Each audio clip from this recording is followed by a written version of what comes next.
essa concessão, não encontramos mais o livre convencimento, ou a palavra livremente, não aparece mais nos termos do nosso novo Código de Processo Civil, como era atribuído no artigo 183 do Código de Processo Civil de 73, ou do artigo 118 do Código de Processo Civil de 39.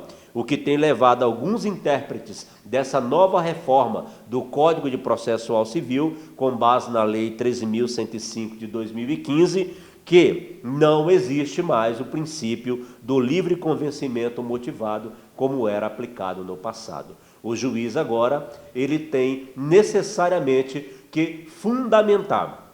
As provas são apresentadas, dar-se o convencimento dos fatos apresentados nos autos por meio das provas, seja testemunhal, seja prova pericial, seja prova documental. Então o juiz, ao observar essas provas e convencer-se da verdade, ele tem que fundamentar esse seu convencimento. Não existe mais aquela liberdade ou o convencimento motivado do juiz para sentenciar o mérito em relação ao acusado, em relação àquela pessoa que está sendo indiciada por determinado ato ilícito.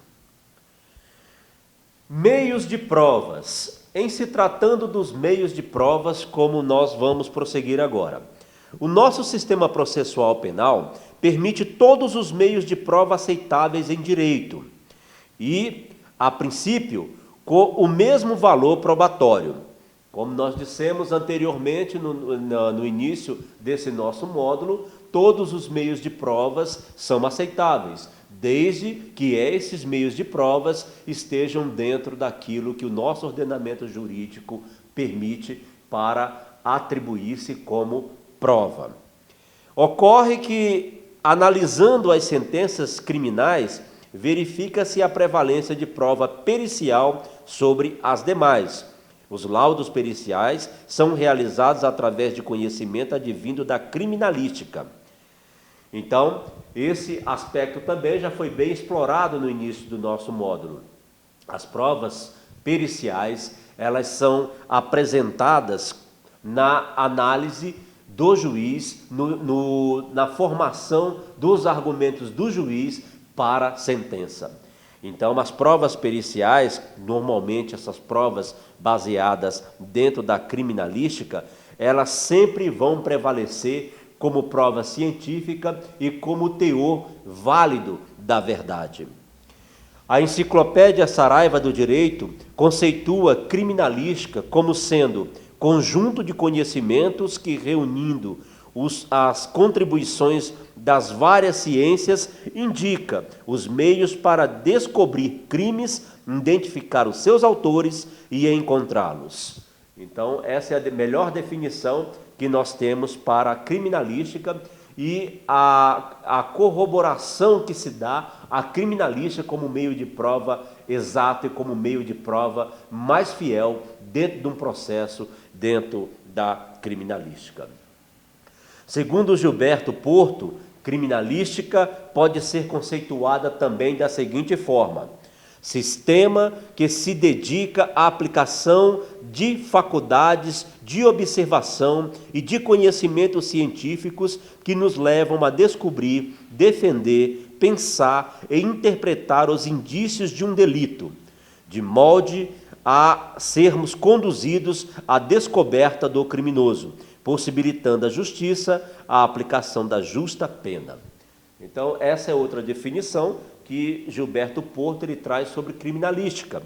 Não resta dúvida que a aplicação dessa ciência nos processos para elucidar ações criminosas, ações que atentam contra o bem maior, a vida, o bem tutelado pelo Estado, ele, sem dúvida, vai identificar e abrirá um leque de oportunidades através dos vestígios para descobrir e elucidar os atos criminosos que foram praticados, inocentando a quem tem que ser inocentado, acusado indevidamente pelo testemunho de uma pessoa e incriminar devidamente a quem praticou aquela ilicitude.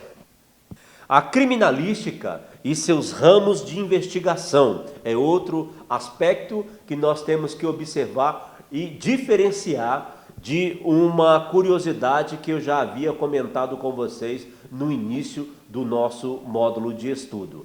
A criminalística e a criminologia.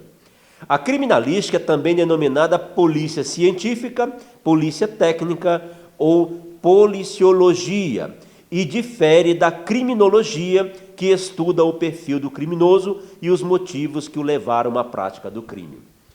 Como nós podemos observar aqui nessa ilustração, apresentada aqui, ela identifica bem o perfil desse criminoso. Note que a criminalística ela vai se basear nos vestígios deixados no corpo de delito. E nós vamos explorar ainda mais sobre essa temática do corpo de delito. O que é o corpo de delito? Nós vamos aprofundar e explicar isso melhor quando nós formos trabalhar os vestígios e o local de crime. Perceba, nessa ilustração você tem aqui um sujeito com duas tatuagens que simboliza possivelmente aí a sua veneração ao mal, e a outra nós temos aqui uma tatuagem onde tem São Jorge Guerreiro, o que possibilita também que ele demanda a sua adoração para o bem. Diante dessa descrição, quando se percebe essas tatuagens, essas imagens que o indivíduo ele molda no seu corpo, isso também diz muito sobre a sua personalidade. E é nessa hora que a criminologia vai fazer um estudo. E existe, dentro do organograma de trabalho da polícia científica, aqueles que atuam na criminologia. Então, eles vão descobrir os aspectos dessa pessoa, o perfil dessa pessoa, a personalidade dessa pessoa. Esses desenhos que são traçados dizem muito sobre o comportamento e a sua atitude. Concluindo então aqui o nosso painel, são disciplinas que integram a criminalística: locais de crime, medicina legal, balística forense, papiloscopia, documentoscopia, odontologia legal, toxicologia forense e hematologia forense. Todos esses temas, e claro que nós temos outros temas que se agregam ao estudo da criminalística, do estudo completo da ciência forense, mas esses em base trabalham juntos com o que nós estamos observando agora em local de crime. Perceba que essa disciplina da medicina legal, ela fala muito, ela traz muitos vestígios que estão no corpo da vítima. E aí quem vai atuar nessa parte do trabalho investigativo será a medicina legal através do médico legal.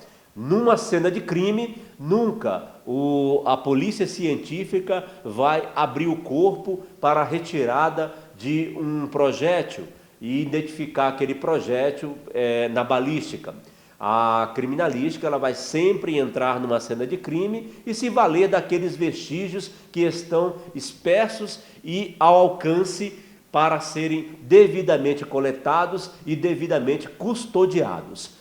Tudo aquilo que estiver envolto na vítima, os cortes, as perfurações, as descrições dessas perfurações, caberá então à medicina legal, caberá ao médico legista, que fará um relatório que complementará a investigação e ao relatório da criminalística no local de crime. E esse relatório nós chamamos de laudo, aonde então o médico legista faz os apontamentos necessários para ajudar na elucidação da morte, da causa-morte daquela vítima. Os outros aspectos da balística forense, nós vamos ter um módulo específico só sobre a balística forense, mas ainda observaremos aqui o que pode fazer um projétil ao atingir uma vítima. Como pode ser identificado determinados projéteis que saíram do cano de uma arma. A arma tem assinatura própria? Tem, ela possui a sua assinatura, que são formadas pelas suas raias. E nós vamos ter um módulo específico dentro dessa aula de local de crime para demonstrar a vocês como é feita essa investigação da balística em local de crime.